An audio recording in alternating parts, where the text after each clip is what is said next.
Ration ടോക്സിൻ്റെ അടുത്ത വീഡിയോയിലേക്ക് സ്വാഗതം. ഇന്നിപ്പോൾ നമ്മൾ പറഞ്ഞാൽ ഇപ്പോൾ എമ്പുരാൻ റിലീസ് ചെയ്യാൻ വേണ്ടി വളരെ കുറച്ച് ദിവസം കൊണ്ട് എനിക്ക് കഷ്ടിച്ച 6-7 ദിവസം മാർച്ച് 27 റിലീസാണ്. വലിയൊരു ബഡ്ജറ്റിൽ ഒരുക്കുന്ന സിനിമയാണ്. ലാലേട്ടനും പൃഥ്വിരാജും ടോവിനോ തോമസും മഞ്ജു വാര്യരും എന്ന് വേണ്ട മലയാളത്തിലെ ഒട്ടുമിക്ക വളരെ തിരക്കുള്ള അല്ലെങ്കിൽ വളരെ അറിയപ്പെടുന്ന രീതിയിലുള്ള താരങ്ങളെല്ലാം ഉൾപ്പെടുന്ന സിനിമയാണ്. ബോളിവുഡിൽ നിന്ന് പോലും ആൾക്കാരുണ്ടാവുമെന്ന് പറയുന്നുണ്ട്. ഹോളിവുഡിൽ നിന്നുള്ള ആൾക്കാർ ഈ സിനിമയിലുണ്ട് എന്നുള്ള വാർത്തകളൊക്കെ വരുന്നുണ്ട്.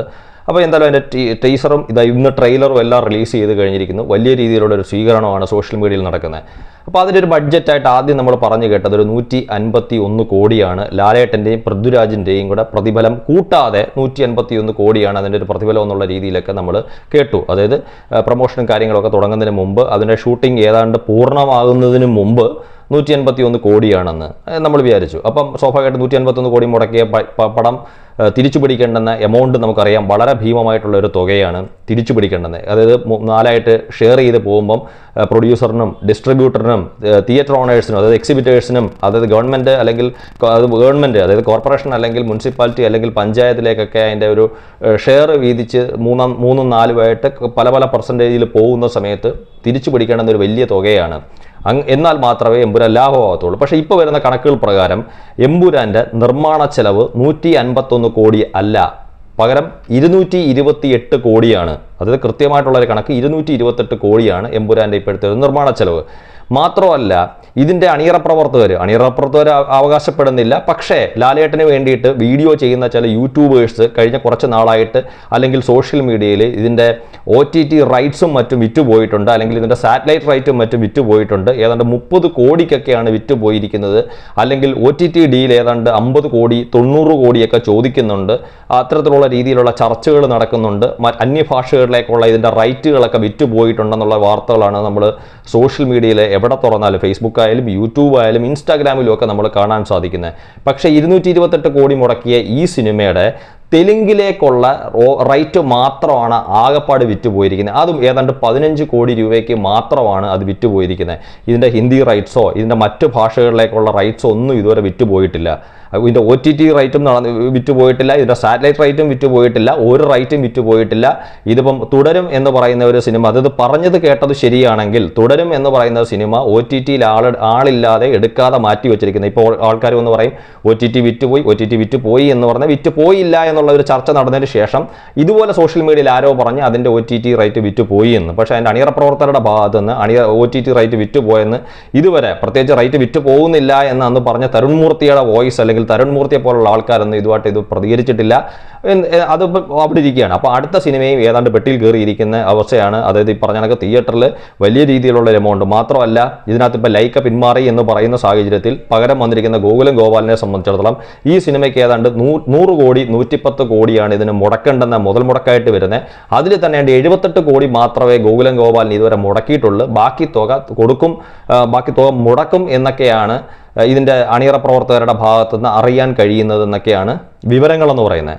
അപ്പം ഈ പറഞ്ഞ കണക്ക് ഈ സിനിമ ഒരു നഷ്ടമായാൽ അത് പൃഥ്വിരാജിൻ്റെ ജീവിതത്തിൽ ഒരു വലിയ തിരിച്ചടിയായിരിക്കുമെന്നും ഈ സിനിമ വലിയൊരു വിജയമായാൽ ഭാവിയിൽ ഷാരൂഖ് ഖാനെ പോലുള്ളവരെയൊക്കെ വെച്ച് നായകനാക്കി സിനിമ എടുക്കാനുള്ള ഭാഗ്യം പൃഥ്വിരാജിനെ പോലെ ഉണ്ടാവും എന്നൊക്കെയാണ് പറയപ്പെടുന്നത്.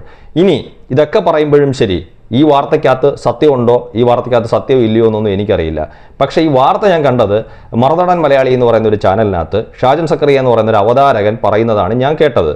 അപ്പം ഈ വാർത്ത വിശ്വസിക്കേണ്ടുന്നവർക്ക് വിശ്വസിക്കാം, അല്ലാത്തവർക്ക് തള്ളിക്കളയാം. ഇതിപ്പോൾ എന്താ പറയുന്നതെന്ന് വെച്ച് കഴിഞ്ഞാൽ 2 ദിവസം മുമ്പ് അല്ലെങ്കിൽ ഒരു 3-4 ദിവസം മുമ്പ് മമ്മൂക്കയുടെ അസുഖവുമായി ബന്ധപ്പെട്ട് അതായത് മറുനാടൻ മലയാളി എന്ന് പറയുന്ന ചാനലിനകത്ത് നിരന്തരം മമ്മൂക്കയെക്കുറിച്ചുള്ള വീഡിയോകളിട്ട് മമ്മൂക്കയ്ക്ക് അസുഖമുണ്ട് എന്ന് ഉറപ്പിക്കാൻ വേണ്ടിയിട്ട് പല വീഡിയോകൾ 3 ദിവസം കൊണ്ടേണ്ട് 4-5 വീഡിയോകൾ ഇടുന്ന സമയത്ത് അതിൻ്റെ താഴെ, അതായത് എല്ലാ ലാലേട്ടൻ ഫാൻസിനെയും ഞാൻ പറയുന്നില്ല, ലാലേട്ടൻ ഫാൻസിൽ ഒരുപാട് നല്ലതും മാന്യന്മാരായിട്ടുള്ള ഒരുപാട് ആൾക്കാരുണ്ട്. പക്ഷേ ചില ആൾക്കാർ അതിൻ്റെ താഴെ വന്നിട്ട് മമ്മൂക്ക ഈ ഷാജൻ സക്കറിയയ്ക്ക് സപ്പോർട്ട്, ഷാജൻ സക്കറിയയ്ക്ക് കുറേ ലവ് ചിഹ്നങ്ങൾ ഷാജൻ സക്കറിയയുടെ പേര് ചേർത്ത് ഇട്ടിരിക്കുന്നു, മമ്മൂക്കയ്ക്ക് അസുഖമുണ്ട് എന്നുള്ള വരുത്തി തീർക്കാൻ വേണ്ടി ശ്രമിക്കുന്നു.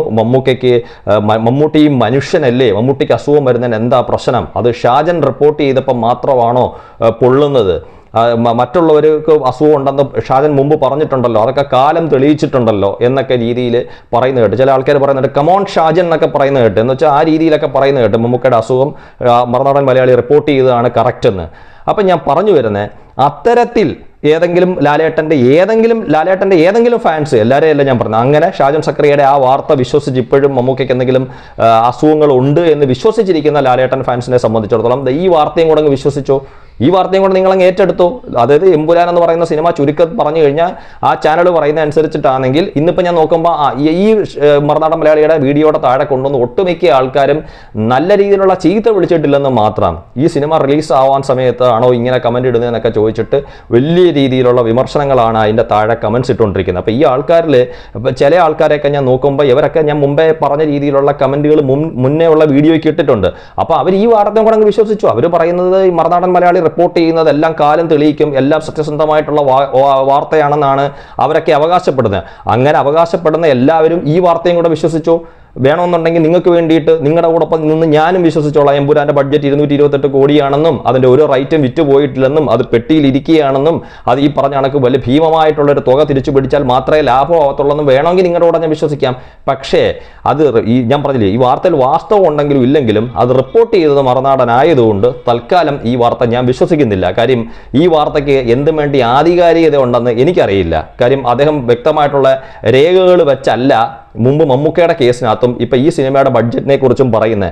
ഇദ്ദേഹത്തിന് ഈ 228 കോടി എന്ന് പറയുന്ന കറക്റ്റായിട്ടുള്ളൊരു കണക്ക് എനിക്ക് തോന്നുന്നു ഒരു പക്ഷേ ഇതിൻ്റെ നിർമ്മാതാവായിട്ടുള്ള ആന്റണി പെരുമ്പാവൂരിനെ വിളിച്ച് ചോദിച്ചാൽ പോലും ആന്റണി പെരുമ്പാവൂരിന് ഈ ഒരു നിമിഷം കൃത്യം 228 കോടി എന്ന് പറയാൻ പറ്റുമെന്ന് എനിക്ക് അറിഞ്ഞുകൂടാ. കാരണം ആന്റണി പെരുമ്പാവൂരിനോട് നമ്മൾ ചോദിച്ചാലും ഒരു 2.25 കോടിക്കും അല്ലെങ്കിൽ 2.5 കോടി ഒരു 225 കോടിക്കും 250 കോടിക്കും ഇടയ്ക്ക് ആയിട്ടുണ്ടെന്ന് തോന്നുന്നെന്ന് മാത്രമേ ഒരു പക്ഷേ ആന്റണി പെരുമ്പാവൂരിന് പോലും പറയാൻ സാധിക്കത്തുള്ളൂ. അല്ലാതെ ഒരു എക്സാക്ട് ഫിഗർ എന്ന് പറയുന്നത്, അതായത് നമ്മൾ പറഞ്ഞ ഒരു 228 എന്ന് പറയുന്ന 228 കോടി എന്ന് പറയുന്ന അദ്ദേഹത്തിന് പോലും പറയാൻ പറ്റുമെന്ന് എനിക്കറിയില്ല.